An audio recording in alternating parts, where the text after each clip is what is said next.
In the far reaches of the galaxy, the esteemed Zenith Galactic Academy stood as a beacon of learning and innovation. For centuries, this interstellar institution had trained the brightest minds across known and unknown planets, producing some of the most accomplished scientists, engineers, and strategists in the universe. It was a place where students from diverse races and backgrounds came together, each bringing unique insights, physical abilities, and perspectives shaped by the environments of their home worlds. One brisk morning in the Academy's main auditorium, a crowd of students gathered, eagerly awaiting the day's challenge. The chatter was a curious mix of different languages, tones, and frequencies, creating a low hum that vibrated across the cavernous space. Holographic screens illuminated the air with flashing messages, displaying the day's challenge in bright, bold letters: Galactic Systems Engineering Simulation Emergency Assembly. Rumors had been swirling for days about this exercise. Some students whispered that it would be the most difficult engineering challenge yet, designed to separate the truly exceptional from the merely competent.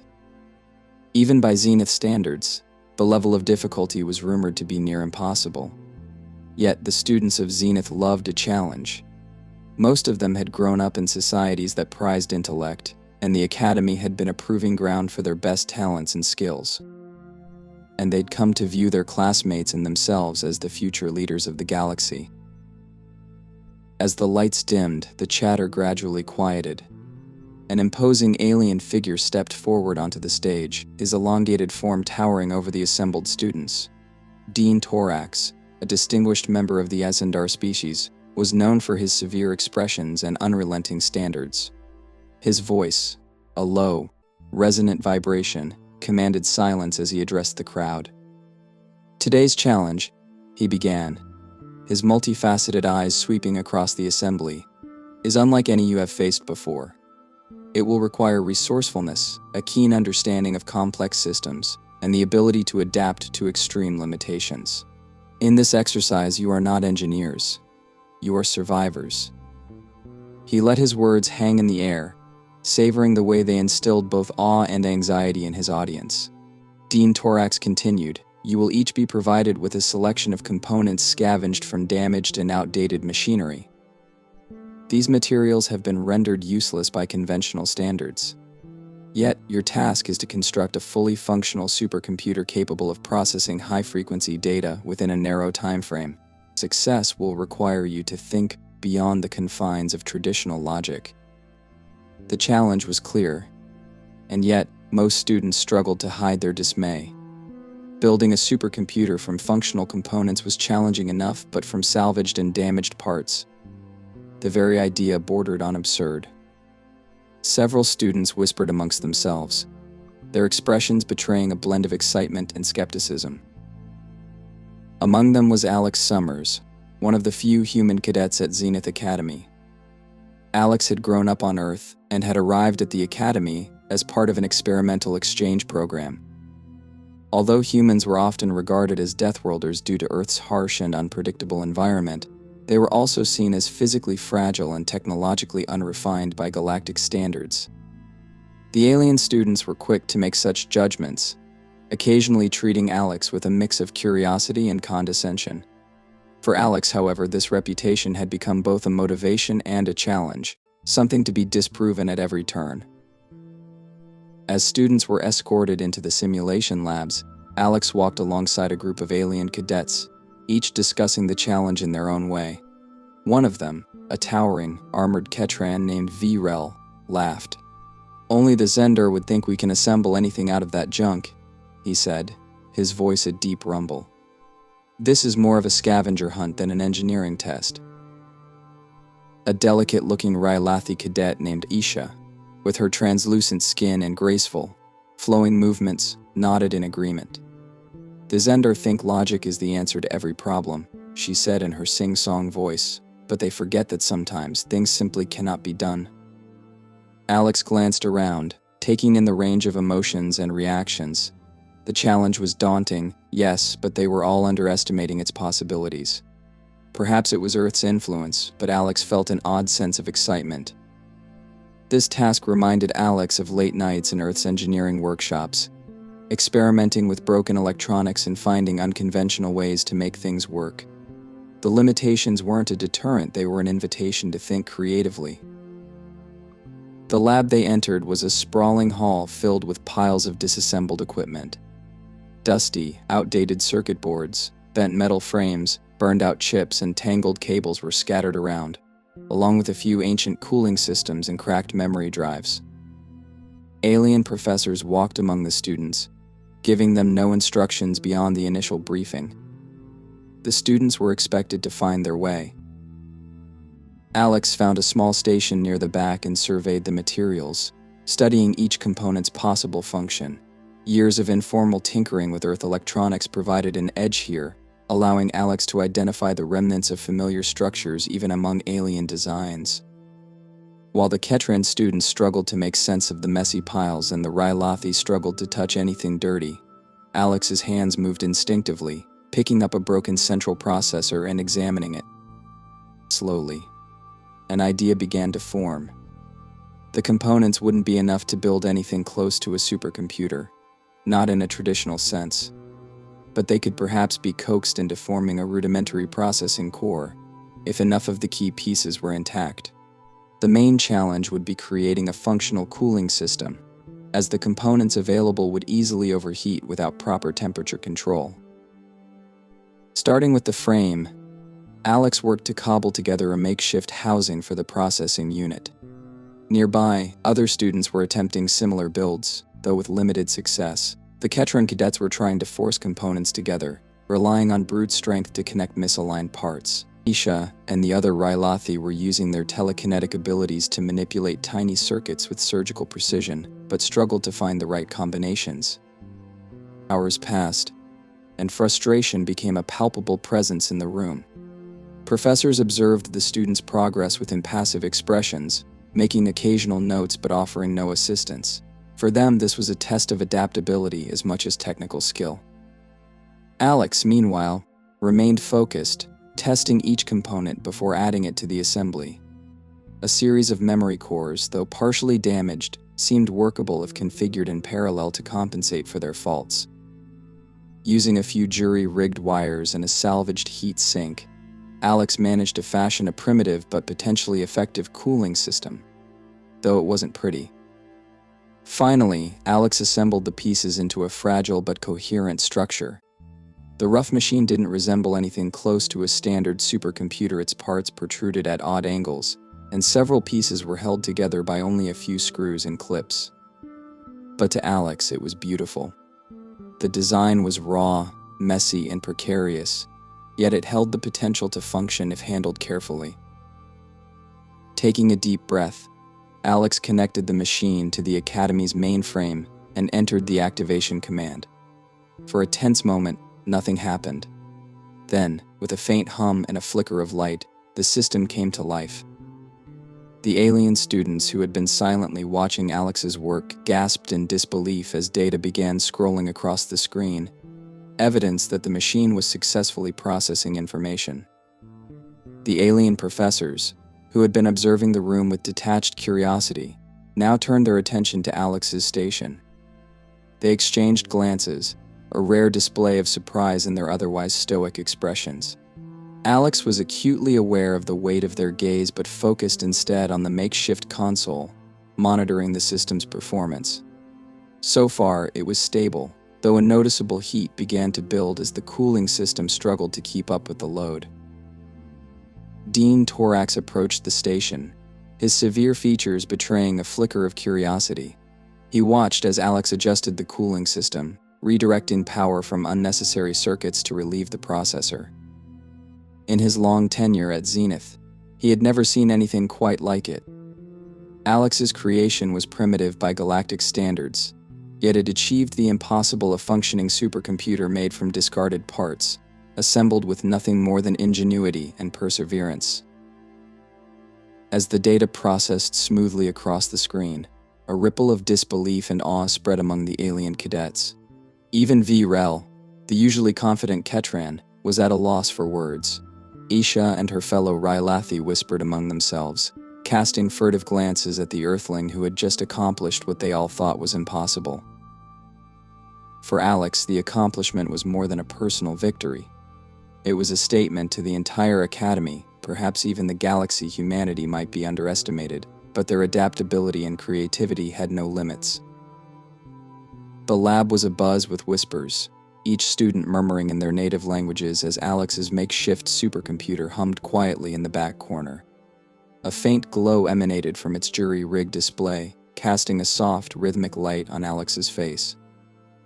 While other students had long since abandoned their workstations or continued with little success, Alex's machine was running almost smoothly, processing complex equations at speeds that surprised even Alex.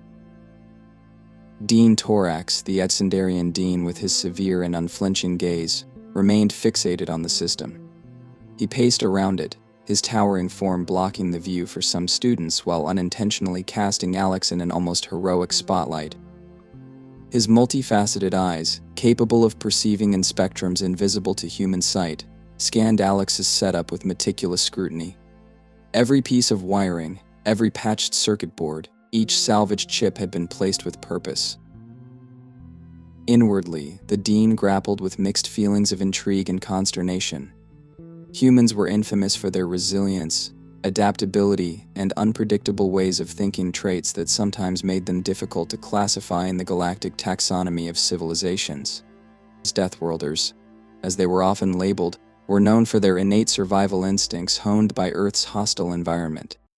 But to see these traits manifest in advanced technology left Dean Torax questioning his assumptions about Earth's technological capabilities. Other professors, too, were slowly gathering around Alex's station. Among them was Professor Alara of the Cervi species, an esteemed astrophysicist known for her cool demeanor and rational mind. She approached cautiously, her delicate tendrils shimmering as they absorbed the fluctuating energy fields emitted by the device. Her people communicated primarily through electroreceptive frequencies, and she found herself captivated by the waves coming off Alex's creation. It's this human's machine. She trailed off, almost in disbelief. It shouldn't work. The energy dispersal rate is uneven, and yet, it holds. Remarkable. Several alien cadets exchanged wary glances, feeling uneasy in the presence of Alex's device. The unusual design, with its improvised structure, seemed almost alive, and its aura pulsed with an intensity rarely seen from salvaged tech. Some students saw it as an ominous sign of Earth's growing influence, while others felt a grudging admiration that a primitive human could create such a marvel. Alex, meanwhile, remained silent, too focused on monitoring the machine's data output to notice the reactions around. Finally, Vrel, the tall, armored Ketran cadet known for his boisterous personality, broke the silence. "How? Did you make that thing work?" His voice, deep and rough, echoed in the hushed lab. Alex looked up, momentarily caught off guard by the question. Meeting Vrel's intense gaze, Alex responded, "I just used what was there and improvised where I could. I knew some parts wouldn't work in the usual way, so I combined them differently, redirecting power where it was needed most." The explanation left Vrel visibly frustrated, his antennae twitching in irritation. But that's not how the simulation was designed. None of these parts should function in tandem. They were intentionally incompatible, he huffed, crossing his massive arms. "It's about finding patterns that aren't obvious," Alex replied calmly. "Just because these components were supposed to be incompatible doesn't mean they couldn't work together in some way. Sometimes it's more about bending the rules than following them." The tension in the room mounted. To the alien cadets who had spent their lives following strict scientific protocols, this notion of bending the rules seemed almost sacrilegious. For them, the universe was governed by order and predictability, but Alex's approach reflected the chaotic adaptability that so often defined human ingenuity. Professor Alara's electroreceptive tendrils buzzed, a rare sign of visible excitement for her species. Perhaps, she mused softly, it is precisely this disregard for convention that allowed the human to succeed where others failed. Earth has often been noted for its diversity of thought and necessity, I suppose, for those facing constant environmental challenges. Dean Torax's expression darkened, his intense gaze sweeping across the room. Human creativity is not the issue here, Professor Alara. The concern lies in the potential implications of such resourcefulness on a galactic scale, he said with a note of caution in his voice. We must ask ourselves, how would this unpredictability fare in real-world scenarios where stability is paramount?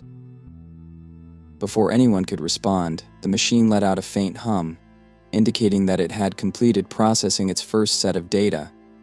Alex's fingers flew across the controls, analyzing the data to ensure accuracy. Despite the strange components in their patched assembly, the machine had performed flawlessly, rendering complex data into a coherent model far quicker than anticipated.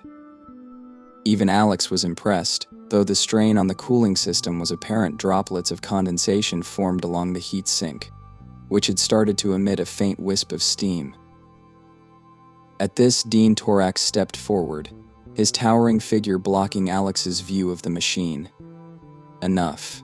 Power it down, he commanded, his voice leaving no room for argument. Confused but compliant, Alex reached for the controls, but Professor Alara interjected, Dean Torax, perhaps we should allow the human to demonstrate the system's full potential. This achievement is unprecedented. Dean Torax's gaze was unyielding. This academy trains responsible leaders, not anarchic innovators, he declared, his voice cold. Unchecked, such approaches could destabilize the order we have worked so hard to maintain. The room fell silent, a mixture of awe and unease hanging in the air. Alex glanced around, feeling a rising tension. This was no longer about the machine, it was about a deeper fear, one that resonated with the alien faculty and students alike. The very qualities that made humans unique were also the ones that made them unpredictable in ways that unsettled the rigid structure of the academy. Yet Professor Alara, usually deferential to her superior, held her ground. Respectfully, Dean, innovation often requires a break from convention. If we fear the potential of this technology, we undermine the very purpose of Zenith to expand the boundaries of our understanding and capabilities. Perhaps in the human success we may find a new path forward.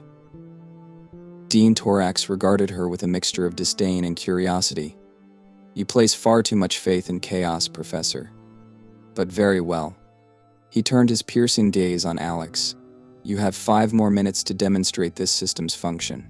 Prove its worth if you can.